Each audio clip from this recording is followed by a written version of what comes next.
akan mereview buku Paradigma Neurohumanistik. Saya Siti Nurabidatul Khairah dari kelompok 6. Saya Armidiana dari kelompok 6.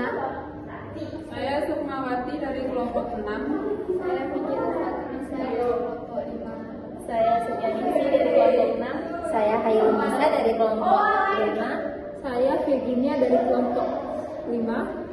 Dan satu anggota kelompok 5, Zahra Ulaya, sedang sakit. Baik, yang pertama saya akan mereview mengenai buku Paradigma Neurohumanistik. Materi ini secara cerdas menggunakan konsep Thomas Kuhn tentang pergeseran paradigma. Poin pentingnya adalah ilmu tentang manusia tidak tumbuh lurus, melainkan melalui lompatan perubahan cara pandang yang drastis. Penulis berhasil memetakan bahwa cara kita memandang manusia menentukan bagaimana kita memperlakukan mereka di sekolah, rumah sakit, dan masyarakat. Kemudian ada manusia sebagai pemrosesan aktif.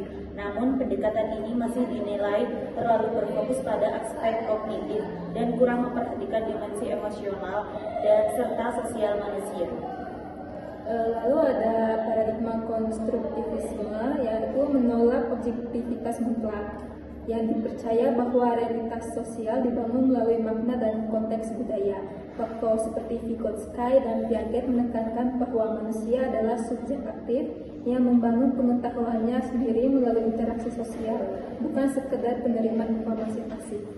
Selanjutnya ada pendekatan biopsikososial dan neuroscience. Tujuannya adalah menghubungkan biologi, mental, dan juga sosial. Namun integrasi ini seringkali masih bersifat praktis pada metode dan belum benar-benar menyatu secara filosofis pada level paradigma dasar. Selanjutnya ada reduksi manusia menjadi data dan fungsi.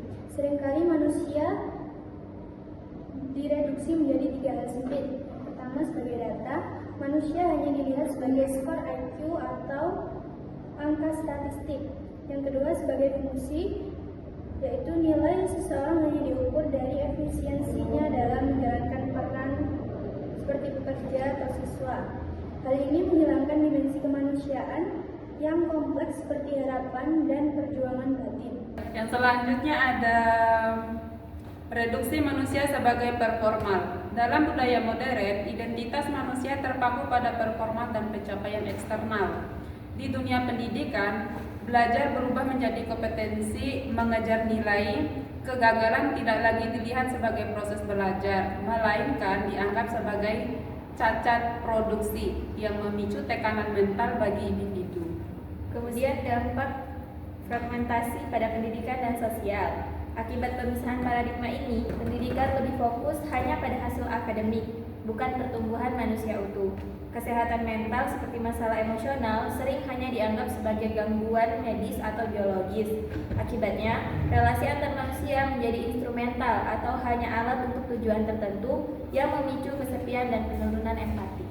Jadi bab ini menjelaskan bahwa pemahaman tentang manusia berkembang melalui berbagai paradigma dari positivisme, kognitivisme, hingga interpretivisme dan pendekatan integratif. Setiap paradigma memberikan kontribusi namun juga memiliki keterbatasan. Di era modern ini, manusia sering direduksi menjadi data, fungsi, dan performa sehingga mengabaikan dimensi manusia yang utuh. Akibatnya, pendidikan kesehatan mental dan relasi sosial menjadi terfragmentasi karena diperlukan pendekatan yang lebih holistik untuk memahami manusia secara menyeluruh.